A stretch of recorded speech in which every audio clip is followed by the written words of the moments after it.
Ayaw ni ex na magka-girlfriend ako, kaya ang ginawa niya, 2 taon na kaming hiwalay ng ex-wife ko. Pero sa papel, asawa ko pa rin siya. Hindi pa kami annulled, hindi pa rin legally separated. Wala kaming anak, kaya kahit paano, naging madali ang paghihiwalay namin.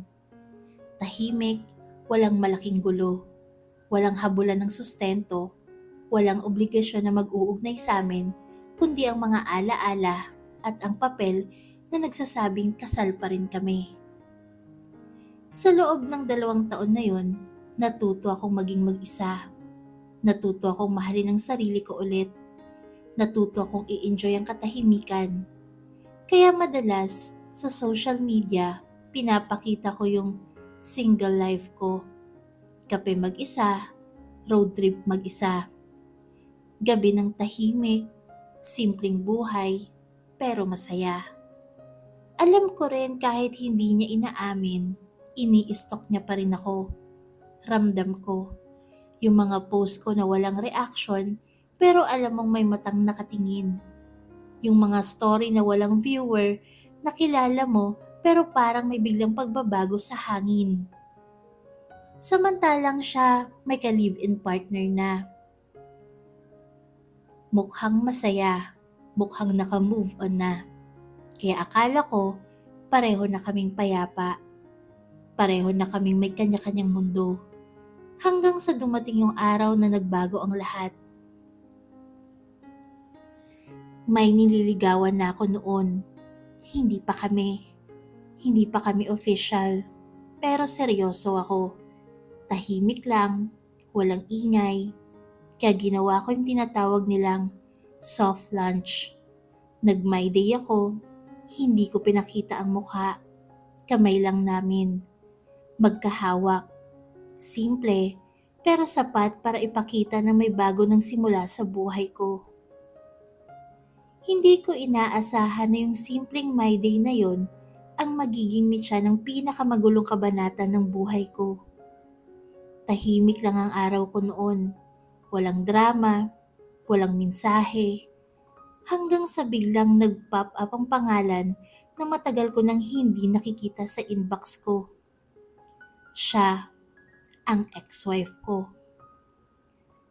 Kamusta ka na?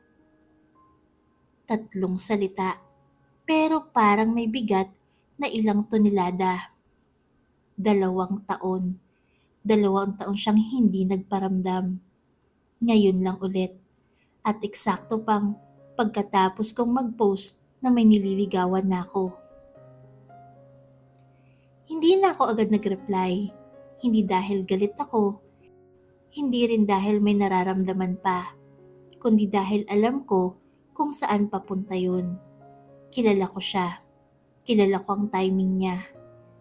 Kilala ko ang mga galaw niya kapag may hindi siya gusto. Makalipas ang ilang oras, may sumunod na mensahe. Pwede ba tayo magkita? May gusto lang akong pag-usapan. Doon na ako kinabahan. Kasi anong pag-uusapan?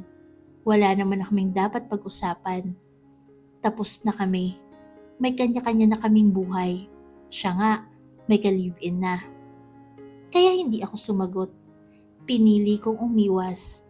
Pinili kong wag magbukas ng pinto na matagal ko nang isinara. Akala ko, doon na matatapos. Nagkamali ako. Kinabukasan ng hapon, may kumatok sa pinto ng apartment ko. Hindi ko inaasahan ng kahit sino. Kaya nung binuksan ko, parang huminto ang mundo ko. Nakatayo siya sa harap ko. May hawak na plastik ng pagkain. Parang nagpadala lang ng ulam. Parang normal lang. Pero ang suot niya, hindi normal. Sobrang sexy. Sobrang layo siya casual visit. Parang pinag-isipan. Parang may intensyon. Surprise! Sabi niya, sabay ngiti. Napatulala ako. Hindi ko alam kung papasukin ko ba siya o isasara ang pinto. Lahat ng instinct ko, sumisigaw na mali ito. Pero may parte sa akin na natigilan. Nabalik sa nakaraan, sa mga araw na siya ang asawa ko.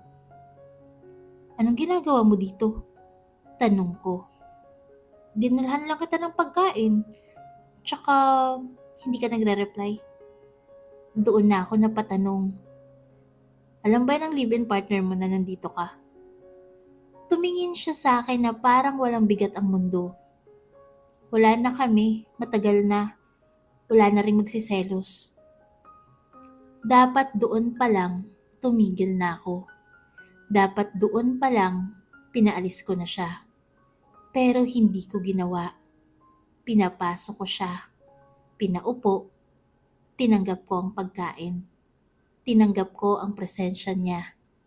At doon, nagsimulang gumuho ang lahat ng prinsipyo ko. Nagkwentuhan kami, kamustahan, baliktanaw, hanggang sa napunta sa mga tanong na masyado ng personal. Hanggang sa naging masyadong malapit ang distansya. Hanggang sa naramdaman kong bumabalik ang isang pamilyar na kahinaan. At sa isang iglap, nangyari ang hindi na dapat mangyari. Pagkatapos nakaupo ako sa gilid ng kama, tahimik, walang saya, walang fulfillment, puro bigat, puro tanong sa sarili kung bakit ko hinayaan ang sarili kong bumalik sa isang bagay na matagal ko nang iniwan. Pag-alis niya, doon lang ako tuluyang natauhan. At dahil doon, naglaylo ako sa nililigawan ko. Hindi dahil ayaw ko sa kanya, kundi dahil sa guilt, dahil sa hiya, dahil sa takot na baka nagkamali na naman ako ng direksyon sa buhay. Hindi ko na alam na mas malala pa pala ang darating.